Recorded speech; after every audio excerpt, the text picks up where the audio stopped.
with regard to what is known as Hijaz College.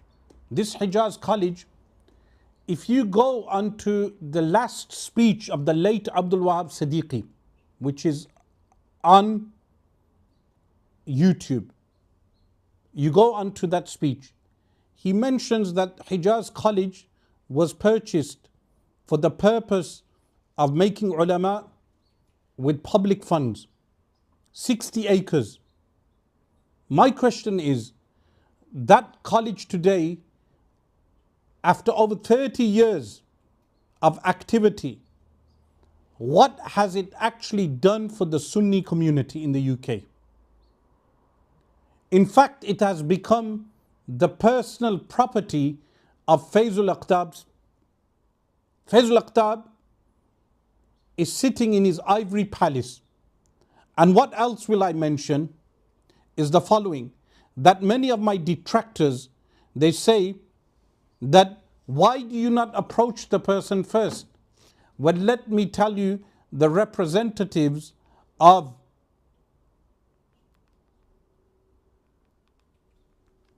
Faisal Aqtab did approach me. We had a meeting in our masjid, and they agreed that they will arrange a meeting to discuss Miqyas al-Wahhabiyya. I agreed to that.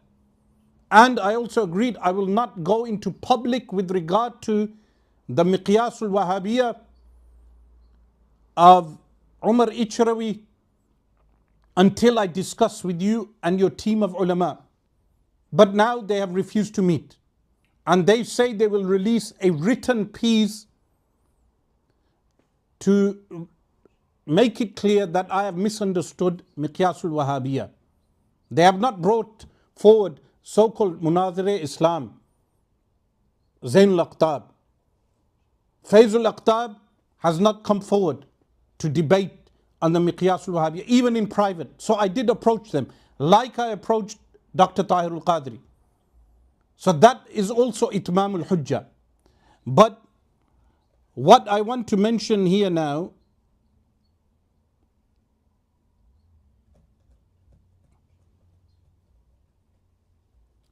someone states here is that they have produced ulama and they name a few ulama who they claim are ulama.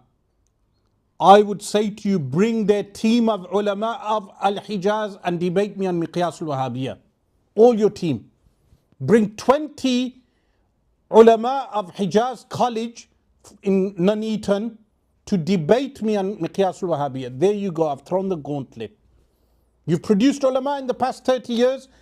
Bring me one alim for every year, 30 ulama who are graduates of your Hijaz College. I will debate them alone on Miqyas al-Wahhabiyya and demonstrate that you have Jahmi beliefs. There you go. The gauntlet has been thrown. You take up that challenge. And now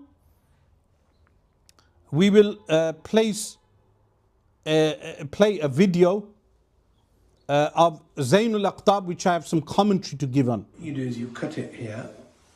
Huh? You know how to fold the taviz, don't you? Just literally taviz out of it. So, number one, what you do is you put on spoke of wheel. So you do like you get a bicycle, yes. The spokes, or you get a tire, not tire as a car tire, but pram tire. You put it in the spokes, and every day for 7 days in the morning,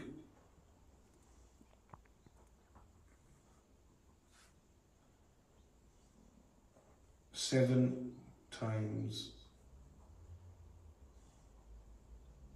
clockwise, you turn it, and 7 times anti clockwise. 7 to 1, 2, 3, 4, 5, 6. So the taviz is here. 1, when it goes all the way around, that's 1 turn. 1, 2, 3, 4, 5, 6, 7. And then you can put it on something and then do it. And then 7 times anti-clockwise. coincidence. So that the shayateen that have caused that person to be farar, to have escaped, to have gone, उसका दिमाग हिलता है तो फिर वो वापस आता है. So if you notice in this video, तो those shayateen that are pause the video please. If we look at what he's drawing here, you do is you cut he has it placed the here. names Huh?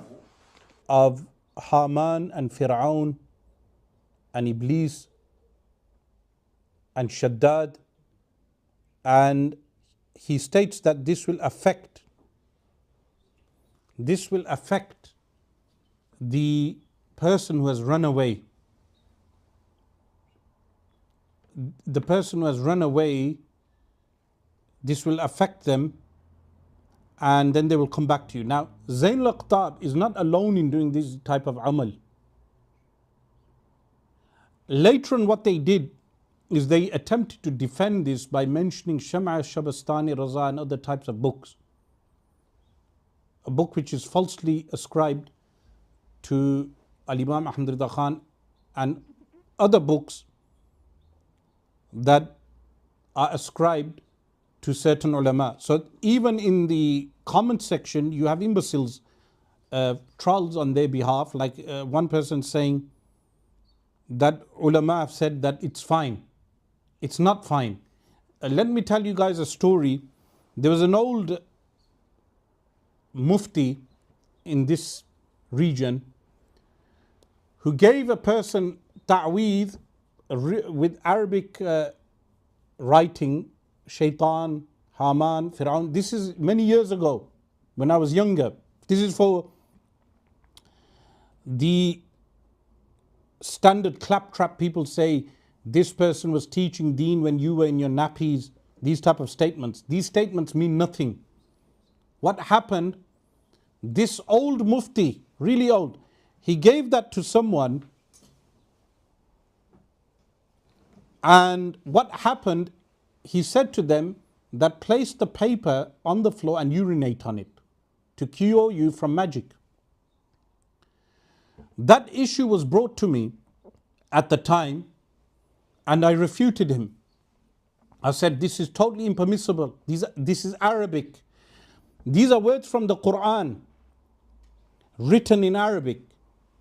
Arabic is a sacred language. As young children, we were mainly in our households, we were taught that any Arabic script you do not even place on the floor. That is what generally young Muslims are taught, especially in South Asia, we are taught this. Now, this old mufti was telling people to urinate on these scripts, pieces of paper upon which this Arabic was written. When I refuted him, I was contacted by a major Pir and I was contacted by an alim. Both of them pleaded with me to leave him alone because he is old. They said he's an old man. You are correct on the issue, but leave him alone. Because of his old age and illness, the issue was dropped later, but he was refuted and people were told not to do this practice. Similarly, in Rotherham, there was a Hafiz of the Quran. There was a Hafiz of the Quran, and what he was doing was that he was giving out these things, what they call batiyan, also telling people to burn them, but it had the names of Iblis and Shaitan. And when he was burning them, I placed a Facebook post, which you can still see on Facebook from many years ago, condemning the practice. He rang me and he began to shout on the phone, saying, why are you condemning this practice? This practice is permitted. Waliyadhu billah. Similarly, someone rang me and said, Sheikh, you are condemning this practice, but our Darbar allows this practice. That was his proof. Darbar Sharif allows this, meaning the Pir, the Jahil Pir, Darbar Sharif. The Pir in charge of the Darbar is a Jahil, but he said this is permitted. Similarly, this happened with many other people that I have been dealing with, local cases, that when they were doing these type of practices. this action would not be permitted at all. What Zain Aqtab is doing, he cannot justify. That is why recently he has run off to South Africa as we speak. He has run off to South Africa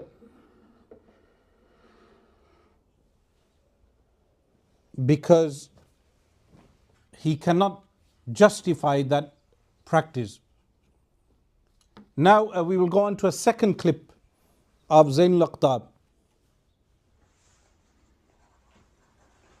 As you're talking,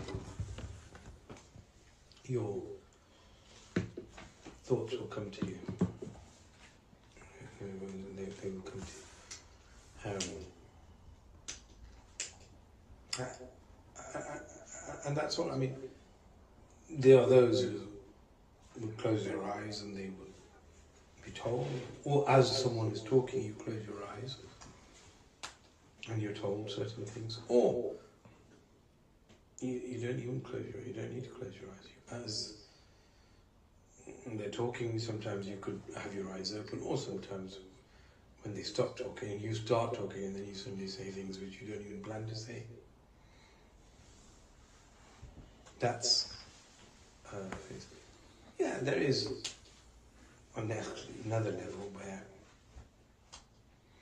Allah, and this is all dependent on your own mihnat, ata'a, how much ata'a you have, where Allah allows you to have direct access to the Lawh Mahfuz and allow you to see what is written there. That's up to Him. It's entirely up to Him.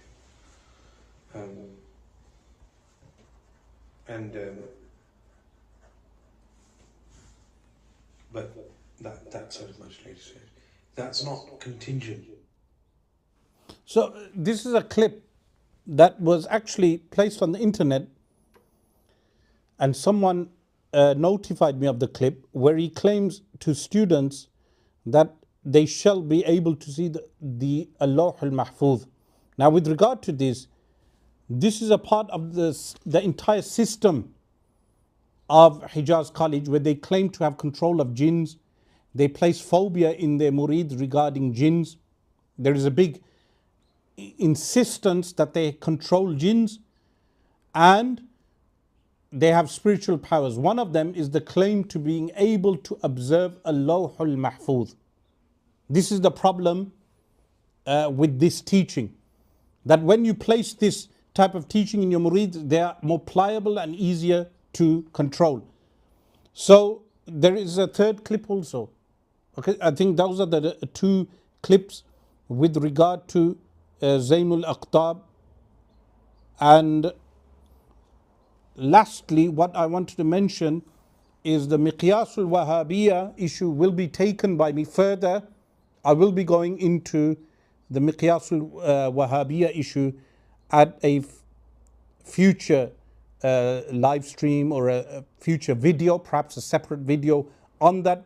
But the challenge remains, the gauntlet has been dropped. Bring 30 of your ulama who are qualified from Hijaz College to debate me on the issue of Miqyasul Wahhabiyya. That gauntlet has been thrown. In fact, I should limit the date. I'll give you a week. Don't come 2 years later when I forgot about the issue. I'll give you 1 week. 1 week from today. From today, 1 week, bring 30 of your graduates. Otherwise, what has Hijaz College been doing except becoming a graveyard and burying dead bodies, or becoming a HMO, or a safe place for runaway girls, or Pir Abdul Wahhab's car hanging there? Where is all the work? Where is all the Sunni money? And we can ask that question with regard to many multiple institutes up and down the country. Are they just becoming personal property of the people who open them? You do all this chanda all year round, collect all this money. Are these places becoming your personal fiefdoms that your children will inherit after you? When you claim that you are producing ulama, there are some places that claim they are collecting funds to secure scholarships, and then they charge the students. To this day, we don't know a single student who has been funded on a scholarship. Yet they collect money for scholarships and charge students and add fundraisers also. And then what happens, the entire madrasa becomes the fiefdom of the children of the person who established the center in the first place. That is what Hijaz College has become. It's become a graveyard. They bury dead bodies there. It's a HMO from what I hear. It's a place for runaway women. They have free mixing. They have women at the darbar just hanging around. And there are so many other issues and perhaps so many other dark things that we perhaps do not even know of. So watch this space with regard to Zain Aqtab and Hijaz College. I'm giving you 1 week.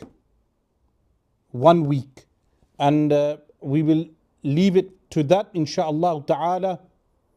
Someone says Mufti Abu Yusha is a graduate from there. Then bring him forward.